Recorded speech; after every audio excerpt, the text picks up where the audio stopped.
Mais uma vez, o meu cordial boa noite a todos vocês que estão presentes aqui para esta primeira live, essa primeira videoaula do segundo módulo.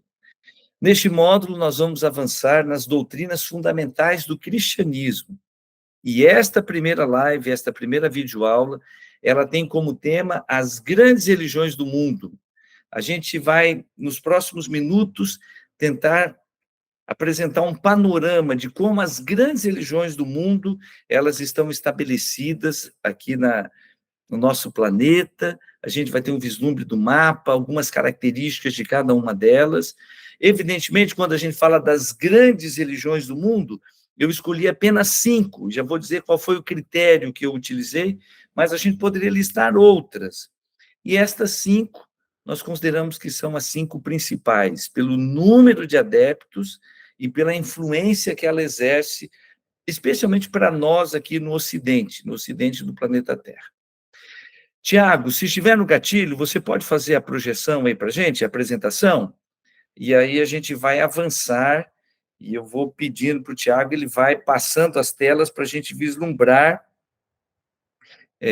a gente vai vislumbrando aqui os temas das grandes, o tema das grandes religiões do mundo. Então, Tiago, se tiver no gatilho, pode colocar aí. Aqui no chat, antes da gente apresentar quais são as grandes religiões do mundo, eu vou até escrever a pergunta. Eu gostaria que você escrevesse pelo menos aqui, 2 ou 3 que você considera que são as grandes religiões do mundo. Para dar uma dica, aqui no primeiro slide tem alguns símbolos. E aí eu gostaria... Volta lá, Tiagão, volta lá. Isso. E eu gostaria de deixar isso aqui como dica. Quem tem condições de escrever aí no chat, manda bala. Cláudia Andrade respondeu: catolicismo, hinduísmo e, no caso, a religião dos muçulmanos, né, que a gente chama de islamismo. Mais alguém quer arriscar aí 2, 3 grandes religiões do mundo? A religião católica e o budismo. Muito bom, já temos aqui mais algumas. Mais alguma grande religião do mundo? Alguém quer arriscar? Pode colocar aí para a gente ter uma ideia. Enquanto você vai pensando, eu gostaria que você avaliasse o que aconteceu comigo na minha infância. Eu morava no sítio até os 7 anos, e até os 6 anos, na verdade, de 6 para 7 anos, os meus pais se mudaram para a cidade para eu poder estudar. Eu sou o filho mais velho da minha família, e lá na roça onde a gente estava não tinha escola, e na época não tinha lei de que as prefeituras deveriam providenciar o transporte para levar todo mundo para a escola. Então, morando lá no sítio, razoavelmente longe da cidade, os meus pais tomaram a decisão: vamos nos mudar para a cidade para que os filhos possam estudar. E nos mudamos. Então, quando eu conto essa história, eu sempre faço questão de dizer: eu tive o privilégio de morar na roça até os 7 anos, arredondando até os 7 anos. Chegando lá na escola, eu descobri uma coisa interessante. Lá na cidadezinha, no interior do Paraná, onde eu fui criado, praticamente não havia pessoas que não fossem da religião católica. E eu cheguei na escola, e era uma coisa assim bem interessante na época, mesmo sendo uma escola pública, mas quando a professora entrava na sala de aula, todo mundo ficava em pé. Quem já passou por isso já está condenando a idade, hein? Eu recentemente passei dos 50, então se alguém está dizendo, eu também, quando a professora entrava, eu tinha que ficar em pé, já está se entregando aí, hein? A professora entrava na sala de aula, todo mundo ficava em pezinho, assim, do lado da carteira, e aquele silêncio, e aí a professora dizia bom dia, boa tarde, e falava ali algumas palavrinhas, e finalmente ela dizia, vamos rezar. E eu falei, nossa, que coisa interessante, né? Eles fazem oração, eles rezam aqui antes de começar as aulas.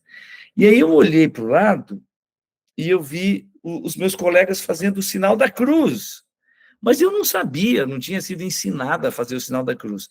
E aí, imagina, uma criança de 6 para 7 anos, vendo todo mundo fazendo o sinal da cruz, e eu tentando, o pessoal colocava a mão para cima, eu colocava para baixo, colocava para um lado, colocava para o outro, eu nem sabia o que estava fazendo. E aí eles começaram. Aí já percebi, opa, o Pai Nosso aqui tem uma pequena diferença. A gente considera que o Pai Nosso é a religião, é a oração universal do cristianismo. A gente até usa essa expressão, né? Pai Nosso é a oração universal. Mas tinha uma pequena diferença. Na hora que eles disseram amém, eu ainda continuei, porque teu é o poder, e aí fui fazendo, né? Ali o encerramento da oração. E eles ficaram me olhando, já parei ali na hora, né? Aí lá pelas tantas, alguém olhou para mim e falou, isso lá na década de 80, e falou assim, você é crente? E eu respondi, sou. Ah, então tá bom. E para mim, o mundo estava dividido dessa maneira. Tem o católico e tem o crente. Poxa vida. No meu caso especificamente, se alguém perguntasse assim, tá, mas o que é crente? Eu só ia saber dizer, é quem não é católico. Aí passou um pouquinho e me perguntaram, mas qual que é a tua igreja? E eu respondi, olha, eu sou da igreja tal. E por alguma razão, lá na minha ideia infantil, eu imaginava assim, tem bastante católico. Depois da igreja católica, tem os crentes. E a minha igreja é a igreja maior, quase igual aos católicos, em número de adeptos. Quanta ingenuidade. E eu imaginava só isso. Tem católico e tem ali crente, e a minha igreja é grandona no meio dos crentes. Quando eu digo assim, quanta ilusão, é porque lá no início da década de 80, quase 90% da população brasileira se declarava católica. Nós tínhamos pouco mais, eu estou arredondando aqui, tá? Nós tínhamos entre 10% e 15% da população brasileira, arredondando, 12% ali, da população brasileira se declarando como sendo protestante, que seria o termo correto, né, evangélico. E o outro detalhe, como eu já disse, né, a minha igreja era um pequeno segmento, no pequeno segmento dos crentes dentro do cenário brasileiro. Ou seja, a minha igreja tinha uma representatividade minúscula, para não dizer insignificante. Mas na minha cabecinha juvenil, eu imaginava, para cada católico deve ter quase um da mesma igreja que eu. E é isso aqui que são as religiões do mundo. Mas depois eu fui crescendo e eu descobri que debaixo do guarda-chuva do cristianismo existe uma gama gigantesca de denominações religiosas. Só para você ter uma ideia. O cristianismo é uma das grandes religiões do mundo. E o cristianismo ele tem pelo menos 30.000 denominações. Olha que coisa impressionante. A maior das denominações do cristianismo é o catolicismo. Mas eu quero repetir, são quase 30.000 denominações religiosas debaixo do guarda-chuva do cristianismo. Então, se alguém aqui disser, eu sou católico, essa é a maior denominação religiosa do cristianismo. Mas se alguém disser, eu sou da Assembleia de Deus, também é outra denominação. Se alguém disser, eu sou batista, se alguém disser, eu sou adventista, se alguém disser, eu sou da congregação cristã, eu sou presbiteriano. Gente, tem um universo gigantesco de denominações religiosas. Eu não vou numerar aqui, senão nós vamos passar a noite aqui falando das denominações cristãs. Mas o ponto hoje é um degrau acima. Quanto do mundo você acredita que é, qual a parcela da humanidade que é formada, que se declara pertencente ao cristianismo? Esta é outra surpresa interessante. Quantos cristãos estão espalhados aí pelo mundo? Então, nessa breve apresentação, Tiago, pode dar mais um cliquezinho? Eu gostaria que você mostrasse primeiramente um mapa das grandes religiões do mundo. Talvez a imagem fique um pouquinho comprometida aqui, mas talvez você também consiga ver ali pela legenda.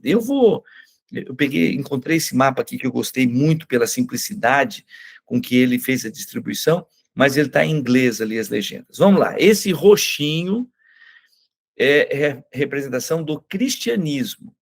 Então, se você localizar o Brasil, as Américas, a África subsaariana, a África que está abaixo do deserto do Saara, mais a região da Austrália, da Nova Zelândia, mais a região da Europa Ocidental. Essa grande parte do mapa mundi é onde o cristianismo é a religião dominante. Depois a gente tem a segunda maior religião do mundo, que está representada ali pelo verde. Pega a Ásia Central, o Oriente Médio, todo o norte da África e uma região do Sudeste Asiático, especialmente a Indonésia e as Filipinas.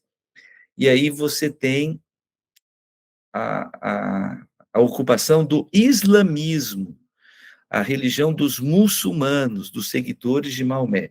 É a segunda maior religião do mundo. Depois, em número de adeptos, a terceira maior religião do mundo, ela está localizada especialmente no país mais populoso do mundo, que até recentemente era o segundo maior.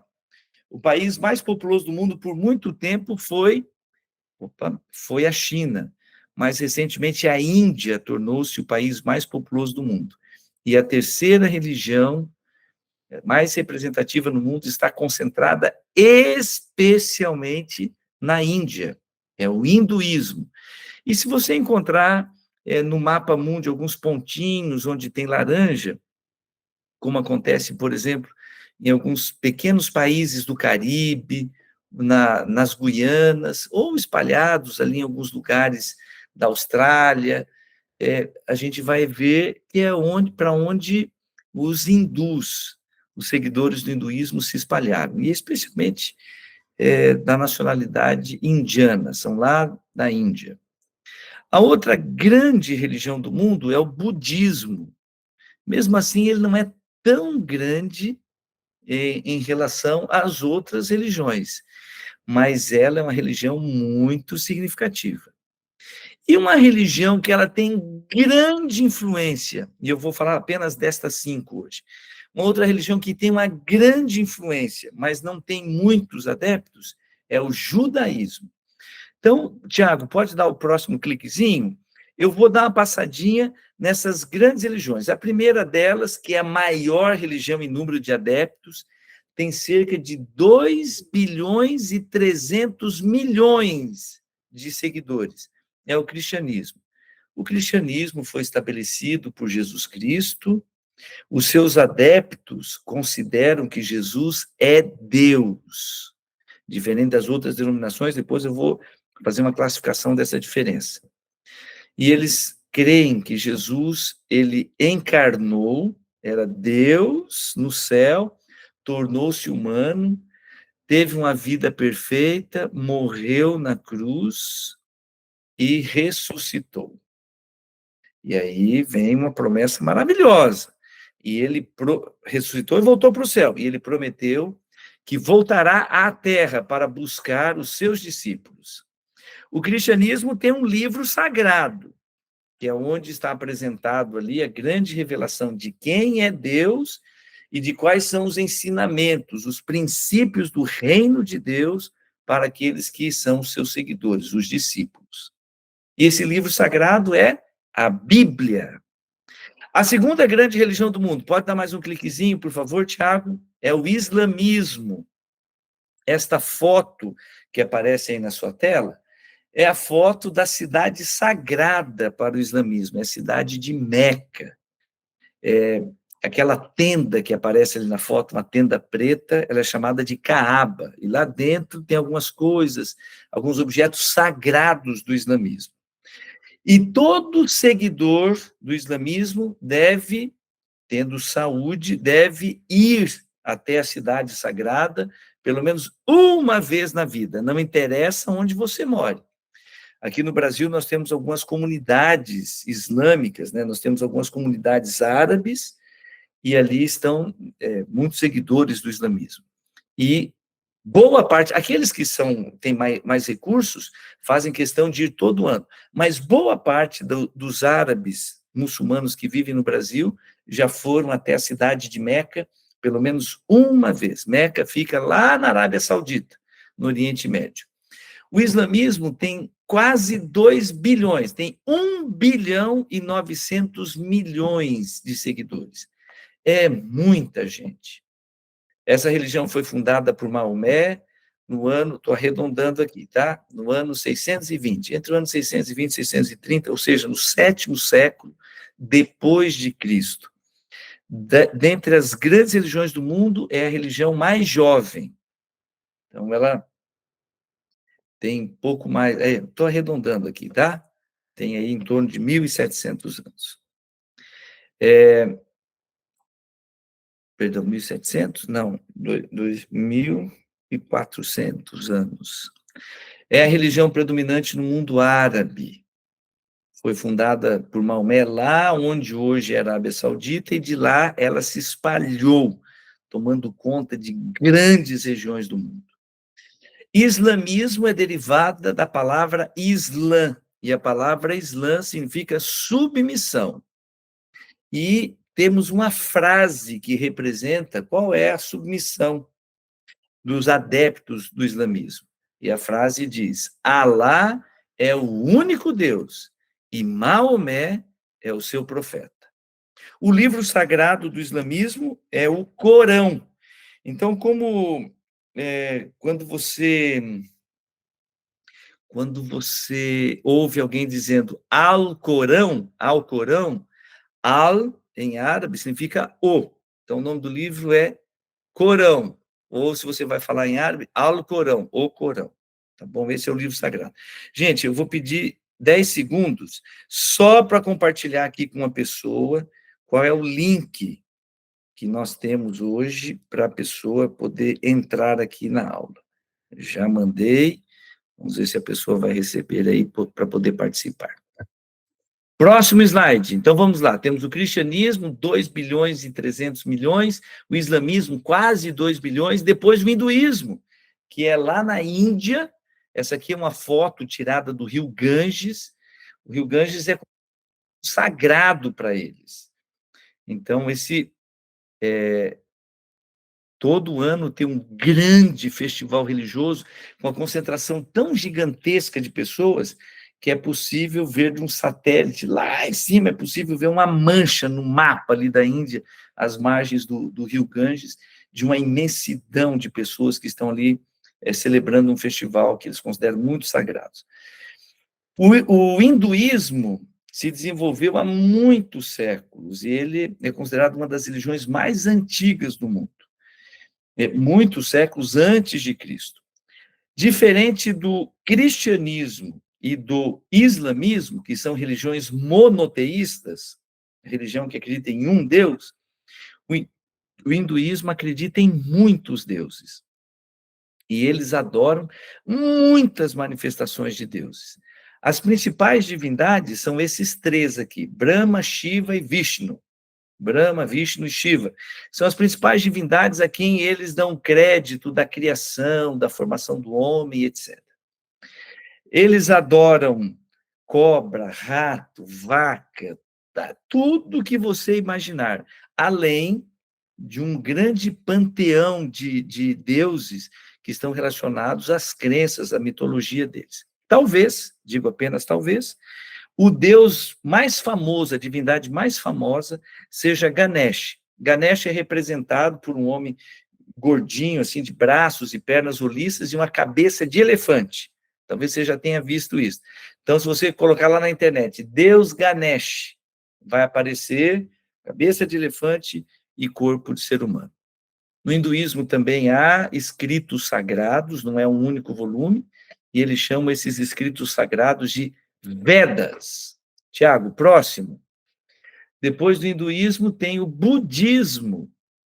O budismo é uma religião, eu já vou até explicar um pouquinho melhor essa ideia de religião. O budismo é uma religião com 520 milhões de adeptos, boa parte deles concentrados no Extremo Oriente. pegando ali a China, o Japão, um pouco do Sudeste Asiático, e ali você, Tailândia, Vietnã, e você vai ter milhões, milhões de adeptos dessa religião. O budismo, ele é derivado do hinduísmo. O fundador era um príncipe hindu, e o nome dele era Siddhartha Gautama. E ele ficou muito conhecido com o título que ele recebeu, Buda. Buda não é um nome, é um título, e significa o iluminado, porque ele entendeu qual é o caminho para o nirvana, para o paraíso, para o mundo da luz. Ele entendeu e ele passou a ensinar a essas pessoas os 8 passos da religião que conduz ao nirvana. Por que que a gente considera que é uma contradição chamar o budismo de religião? Depois eu vou abordar o conceito de religião, mas por enquanto o que a gente considera que é uma contradição é que o budismo é uma religião não teísta, ou seja, é uma religião, é uma filosofia, é uma crença sem Deus. As pessoas que praticam essa religião, essa filosofia, estão buscando a solução para a sua vida não fora, no relacionamento com um Deus todo-poderoso, com um transcendente. Eles estão buscando a solução e o caminho da salvação, entre aspas, dentro de si. Por isso, no budismo, a meditação oriental, aquela meditação transcendental, ela não é para conectar a pessoa com Deus, é para esvaziar a mente, para que a pessoa esteja conectada com ela mesma. O grande líder religioso do budismo, ele é chamado de Dalai Lama. Ele vive assim, um ponto, né, de referência para ele, é um templo, é uma espécie de um mosteiro que fica lá no Tibete, na região da China. É uma região que tem uma certa autonomia, mas que está ligada à China. E acredita-se que o Dalai Lama seja uma reencarnação de Buda. Então, o caminho que Buda mostrou, ele vai reencarnando para que, com a autoridade espiritual que ele tem, ele possa ir mostrando para outras pessoas, com as suas orientações, com os seus ensinos. Os escritos sagrados do budismo, que eles creem que são ensinos do próprio Buda, são chamados de sutras. Eles também têm os escritos sagrados deles. Então, até agora, nós falamos de 4 grandes religiões, as 4 são muito famosas: cristianismo, islamismo, hinduísmo e budismo. Mais um cliquezinho. Eu disse para vocês que eu colocaria 5 grandes religiões, dentre elas o judaísmo, que tem apenas, entre aspas, 14 milhões de adeptos, de praticantes. O judaísmo é também considerado uma das religiões mais antigas do mundo, e ela faz parte daquilo que nós chamamos as religiões abraâmicas, que são as religiões que consideram que estão ligadas diretamente a Abraão. Abraão é o pai da fé para essas 3 grandes religiões, e são elas: o judaísmo, porque todo mundo que pertence ao judaísmo, o povo judeu, ele se considera descendente direto de Abraão, pela linhagem do seu filho Isaque. Então, Abraão teve um filho chamado Isaque, Isaque teve um filho chamado Jacó, Jacó teve 12 filhos, e desses filhos formaram-se as 12 tribos de Israel. E hoje, essas tribos, teoricamente, sobrou apenas a tribo dos judeus, e alguns gatinhos pingados aí de benjamitas. Então, os judeus são aqueles praticantes da religião de Abraão, ligados diretamente a Abraão pela descendência do filho da promessa, que a gente chama de Isaque. Os islâmicos, então, o judaísmo é uma religião descendente de Abraão, é uma religião abraâmica. Os islâmicos, o islamismo também se considera um povo descendente de Abraão, e eles seriam descendentes por parte de Ismael. Isaac é o filho que deu origem ao judaísmo. Ismael é o filho, que era um filho, não, que a gente chama, né, não era o filho da promessa, não era o filho com a esposa, era o filho com uma outra mulher que era empregada, e que no contexto cultural daquela época, quando tinha filho, pertencia à dona daquela serva, daquela empregada. Então, de Ismael veio a descendência dos árabes, a descendência do islamismo. E a outra religião abraâmica é o cristianismo, porque Jesus Cristo era judeu, descendente de Abraão. E Jesus Cristo é o fundador do cristianismo. E ele diz, olha, a salvação está nessa linhagem, que começou lá com Abraão, pai da fé, passa por mim e é estendida a todos aqueles que creem. Então, nós dizemos assim, existem 3 religiões abraâmicas, judaísmo, cristianismo e o islamismo. E a mais antiga delas é o judaísmo.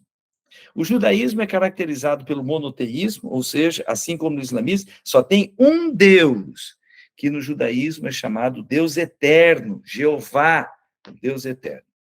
Por muito tempo, os judeus, pelas perseguições que eles sofreram, eles não tiveram pátria.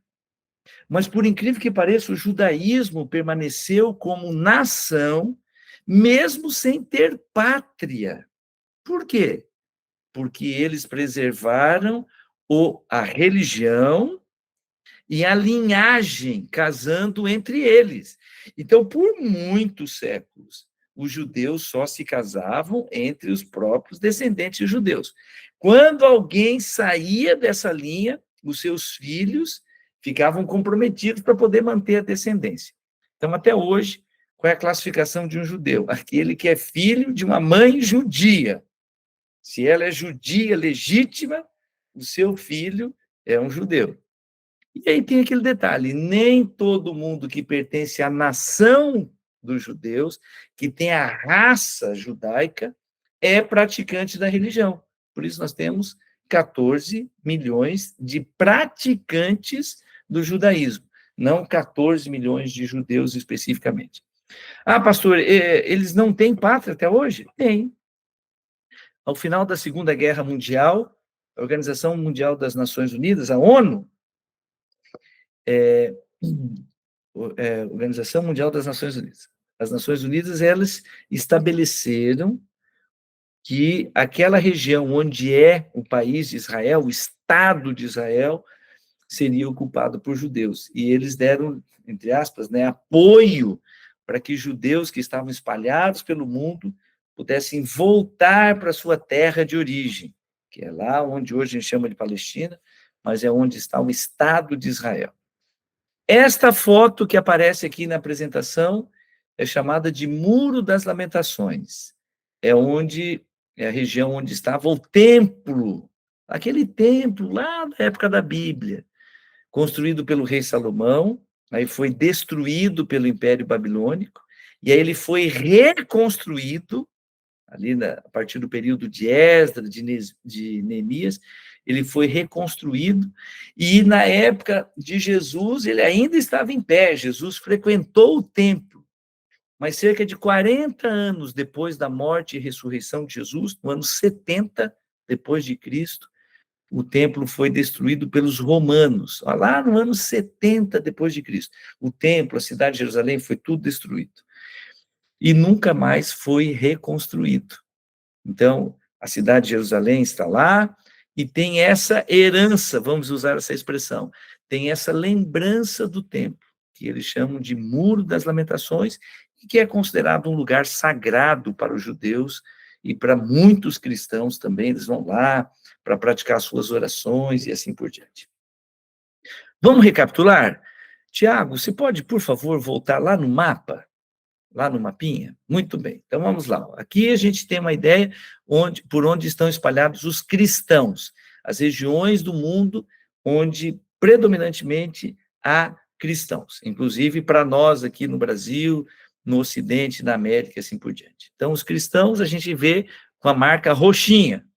Depois tem os muçulmanos, os islâmicos, que está marcado no mapa pelo verde. Oriente Médio, Ásia Central e Norte da África. Depois a gente tem o hinduísmo, essencialmente concentrado na Índia, com mais de 1 bilhão de adeptos. Depois a gente tem o budismo, com mais de meio bilhão, 520 milhões de pessoas. E o budismo ele está concentrado especialmente na China, no Japão, uma partezinha na Coreia, e ali no Sudeste Asiático, pegando Tailândia, Vietnã, Camboja e assim por diante. E depois a gente tem o judaísmo, que aí no mapa vai aparecer um pontinho bem no meio do mapa, lá, pertinho do mar Mediterrâneo, ali, é um pontinho onde está a Palestina. E basicamente é isso daqui, com apenas 14 milhões de adeptos. É lógico, tem judeus espalhados nos Estados Unidos, no Brasil, na Europa, porque eles continuam espalhados aí pelo mundo e não apenas lá no Estado de Israel. Tiago, pode interromper a apresentação? Falei assim, a grosso modo, um pouquinho de cada uma dessas religiões, e agora eu queria bater na tecla de novo do cristianismo especificamente, quando eu digo que nós temos mais de 30 mil denominações. No primeiro século, a gente não tinha nenhuma divisão. Primeiro século, vamos arredondar até o ano 100, a gente não tinha divisão no cristianismo, era apenas chamado os cristãos. Os discípulos de Jesus, ou seja, os seguidores de Jesus, eram chamados de cristãos.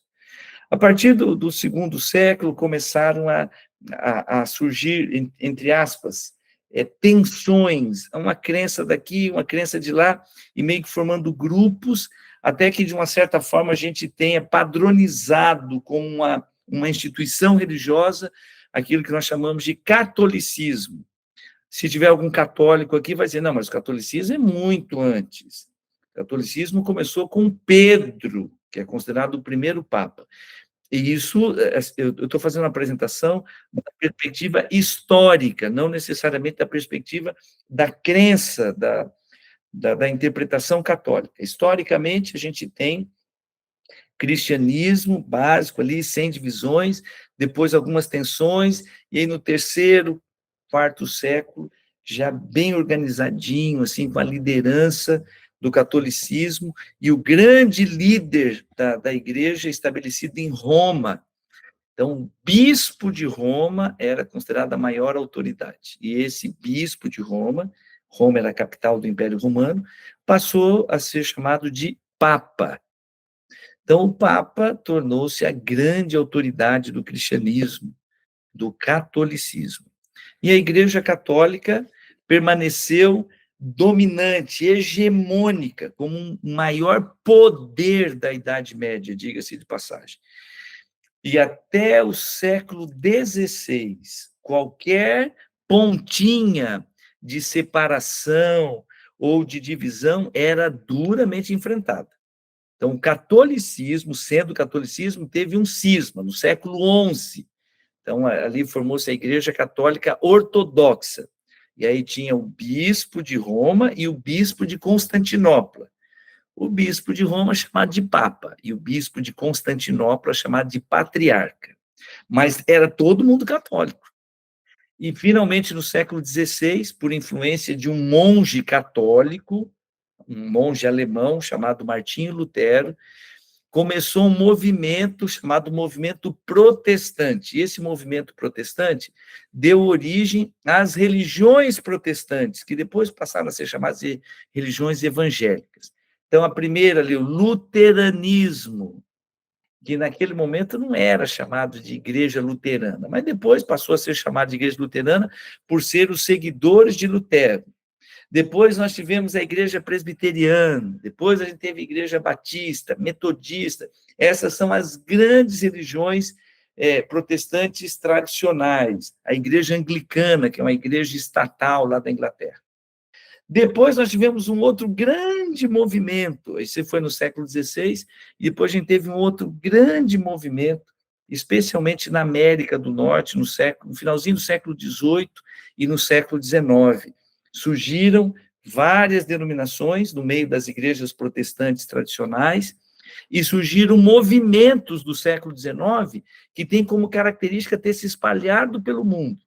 O movimento dos Mormons, que são chamados a Igreja de Jesus Cristo dos Santos dos Últimos Dias. Os Mormons têm as suas sedes lá nos Estados Unidos, mas estão espalhados pelo mundo todo. Teve o surgimento das Testemunhas de Jeová, também lá nos Estados Unidos, no século XIX, e eles se espalharam pelo mundo todo. E teve o surgimento da Igreja Adventista do Sétimo Dia, também surgiu lá nos Estados Unidos, e eles estão espalhados pelo mundo todo. Então, esse foi um grande marco no surgimento das denominações religiosas no século XIX. Na viradinha do século XIX para o século XX, surgiu um movimento chamado de movimento pentecostal, um movimento caracterizado por aquilo que a gente chama de glossolalia. Os pentecostais, eles dizem, nós temos o dom de línguas, é uma língua estranha, é a língua dos anjos. Então, no momento que eles estão em êxtase, eles falam essa língua diferente.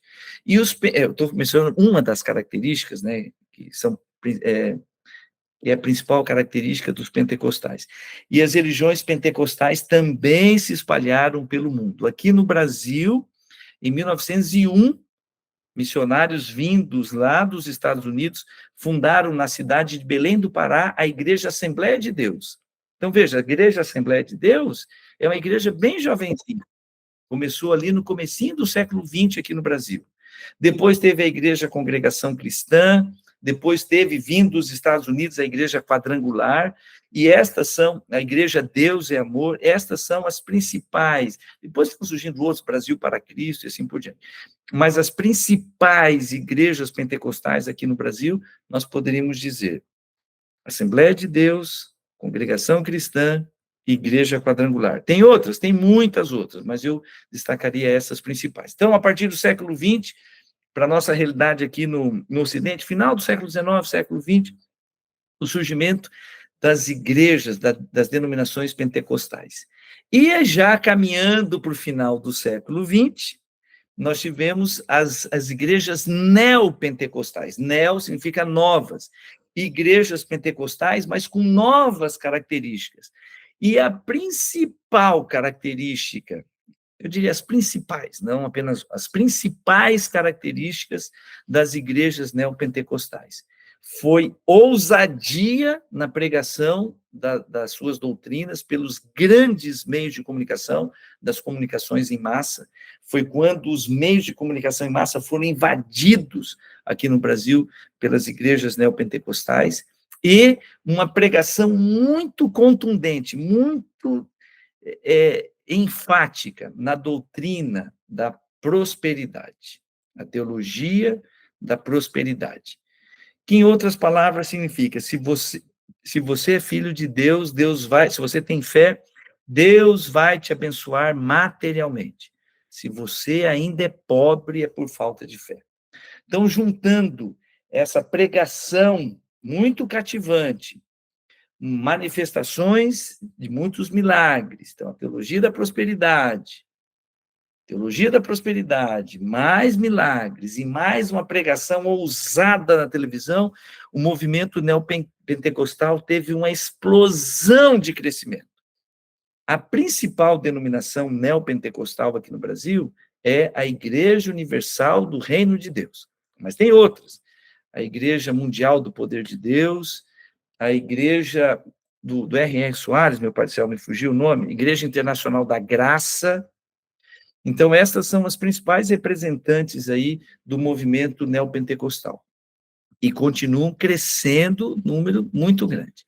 A partir do final da década de 80, surgiu mais um movimento posterior ao movimento neopentecostal, que é aquilo que nós chamamos o movimento dos ministérios independentes. O que é um ministério independente? Eu vou ilustrar aqui de forma muito simples, respeitosa, mas eu vou simplificar aqui. Então, digamos que eu seja membro de uma determinada igreja, uma igreja pentecostal, uma igreja neopentecostal, uma igreja evangélica. Eu sou membro dessa igreja. Por alguma razão, eu decido sair daquela igreja. mas eu quero continuar pregando o evangelho e tudo mais. E eu estou andando ali por uma avenida do meu bairro e eu vejo uma placa bem grande, aluga-se.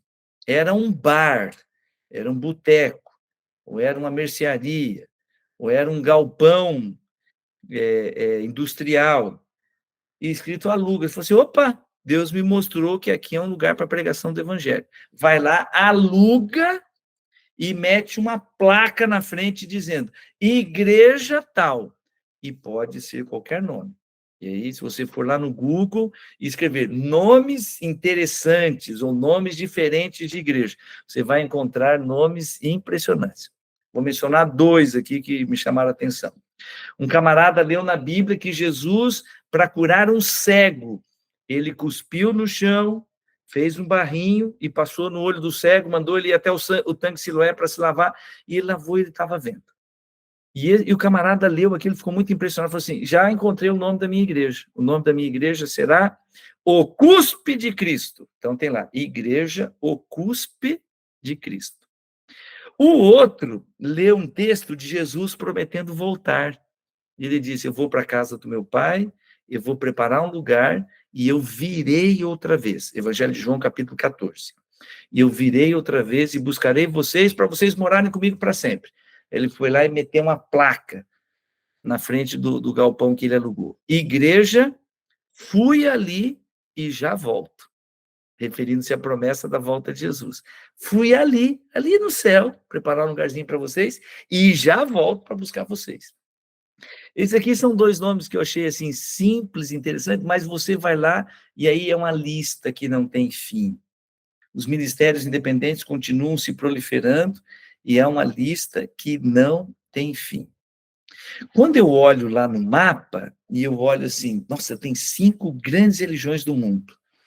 Qual é o caminho certo? Aí, esse aqui é um ponto em comum para todas as religiões. Todas elas dizem, nós vamos ensinar o caminho da salvação. Então, no budismo, no islamismo, no hinduísmo, no cristianismo, todo mundo diz, eu vou ensinar o caminho da salvação. Esse é um ponto em comum para todas as grandes religiões do mundo. E aí a gente vem para o cristianismo, e como eu disse, tem mais de 30 mil denominações, e as pessoas vão lá naquela igreja bem pequenininha, e elas vão lá na igreja, no cuspe de Cristo, e vê uma pessoa despreparada, o líder, estou falando, repito, irmãos, eu estou falando aqui com respeito, mas isso aqui é uma constatação. A pessoa tem um mínimo de conhecimento da palavra, mas muito pouquinho. Mas quando ele se levanta, ele diz para as pessoas, ouçam bem o que eu estou ensinando para vocês, porque eu quero mostrar para vocês o caminho da salvação. Então, lá no islamismo, tem a pregação para falar como a pessoa vai para o paraíso. Lá no budismo, que eles creem na reencarnação, e eles dizem, se você der os passos certos, você vai conseguir chegar num ponto de alcançar o nirvana, o mundo da luz, o paraíso. Você não vai precisar reencarnar mais, você está salvo. E aqui no nosso bairro, bem no cantinho, lá no boteco, que virou igreja, eu não tenho nada contra isso, tá? Eu fico feliz quando um boteco é transformado em igreja. Ali aparece uma pessoa e ela está dizendo, eu vou ensinar para vocês o caminho da salvação. Esse é um ponto em comum para todas as religiões espalhadas pelo mundo, para todas as denominações espalhadas pelo mundo. E aí vem a pergunta. Meu Pai do céu, no meio de uma questão, no meio desse pluralismo, nessa imensidão de alternativas, onde é que eu vou encontrar o caminho certo? Então, diante desta pergunta que passa no coração de todas as pessoas religiosas, elas querem trilhar o caminho certo.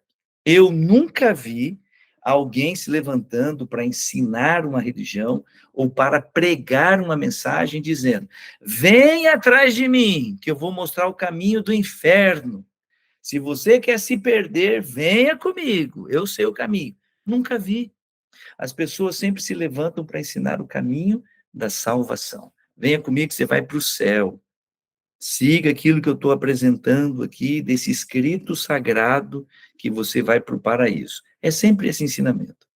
Todos dizem estar certos. E agora, qual é o caminho certo? Então, diante desta pergunta, atualmente existem algumas alternativas. Alternativa número 1, muito interessante, hein? É a alternativa de que não existe um caminho certo. Todos os caminhos levam a Roma. Você já ouviu esse ditado? Esse ditado surgiu lá na época do Império Romano. Todos os caminhos levam a Roma. Todos os caminhos vão acabar lá na capital do Império. E esse provérbio, esse ditado, ele é aplicado para muitas pessoas no ambiente religioso. Não importa qual é a sua religião, não importa o que você crê ou o que você pratica, todos os caminhos levam para o céu, não é para Roma, levam para o céu. Então, segue nesse caminho e vai dar tudo certo. A gente chama esse caminho de universalismo. A ideia do universalismo é assim: todo mundo que estiver praticando a religião está salvo. Deus é um Deus maravilhoso, Deus é um Deus de amor, e ele olha todo mundo aqui, ele vai salvar todo mundo. Ele, o coração dele é imenso e tem lugar para todo mundo no céu. Então, dentro desse conceito de universalismo, a última coisa que a gente se preocupa é qual é o caminho certo, qual é o caminho da verdade. A gente não tem preocupação com isso, porque todo mundo vai se salvar, todos os caminhos levam a Roma. Um outro caminho é o caminho que a gente chama de relativismo. No relativismo, não existe uma verdade absoluta. No relativismo, existem verdades. E para que a gente possa viver em paz, a gente não precisa ficar brigando por causa de religião. Então, você fica com a sua verdade, que eu fico com a minha verdade. Você fica com a sua fé, que eu fico com a minha fé. E aí vem aquele ditadozinho que é brasileiro, tá? Política, futebol e religião não se discute. Eu sou corintiano, você é palmeirense? Se a gente for discutir, a gente vai sair no braço. Então, não vamos discutir, tá bom? Você continua corintiano, que eu continuo palmeirense, está tudo certo. Ah, você é católico e eu sou pentecostal? Nada de discutir religião. Você continua com a sua verdade, você continua com o seu Deus, e eu continuo com a minha verdade, e eu continuo com o meu Deus. E a gente está tudo certo. Lá no final a gente se encontra. Então, dentro dessa ideia do relativismo, a gente pode esquecer a preocupação com a verdade. Qual é a verdade? O que é a verdade? Pula essa parte. E aí vive todo mundo bem. Mas eu descobri uma coisa muito interessante, meus amigos, e eu estou falando aqui com todo respeito. Você pode acreditar no universalismo, que é a salvação de todo mundo, você pode acreditar numa perspectiva relativista, de que eu fico com a minha verdade, você fica com a sua. Mas eu descobri que ainda que esses discursos, eles sejam muito palatáveis, eles sejam agradáveis, e seja um discurso politicamente correto, ele não tem fundamento em nenhuma religião. Olha que coisa interessante. As religiões, elas não conciliam com isso daí. Então, você pode escolher qualquer religião do mundo, ou qualquer denominação, e todas elas vão estar baseadas num grande desafio. Precisamos buscar de todo o coração, precisamos procurar com todo o empenho o caminho da verdade, o caminho da salvação. Para nós que somos cristãos, eu não vou entrar aqui no mérito da discussão, porque no módulo 1 nós apresentamos ali uma série de evidências. Para nós que somos cristãos, este livro sagrado, que nós chamamos de Bíblia, este livro sagrado tem a revelação da verdade, tem a revelação do caminho que o Senhor Jesus Cristo, que Deus propôs para nós. E se você acredita na Bíblia, agora eu tenho que falar isso com mais ênfase ainda. A Bíblia, ela não tem a preocupação de ser politicamente correta. A Bíblia, ela de forma enfática, contundente, ela vai te desafiar a buscar a verdade. Ela vai desafiar você a encontrar o caminho que conduz à salvação e à vida eterna. Neste módulo que nós estamos começando hoje, nós vamos nos debruçar nos ensinamentos fundamentais deste livro. Se eu quero saber qual é o caminho da salvação, eu vou procurar a resposta aqui. Se eu quero conhecer a verdade, eu vou procurar a resposta aqui. E se alguém estiver preocupado, mas, pastor, qual que é a sua religião? Eu não tenho a preocupação de ensinar qual é a crença da minha denominação, particularmente. Eu escolhi para esse módulo as doutrinas fundamentais do cristianismo. Onde é que o cristianismo, de forma geral, ele está ancorado? É nos ensinamentos deste livro. Então, eu quero me apresentar aqui, mais uma vez, como professor de Bíblia, do Clube da Bíblia. Como professor das doutrinas fundamentais do cristianismo.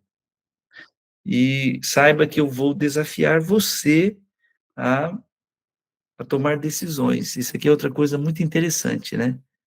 A imensa maioria das pessoas que vivem sobre a terra não escolheram a sua religião.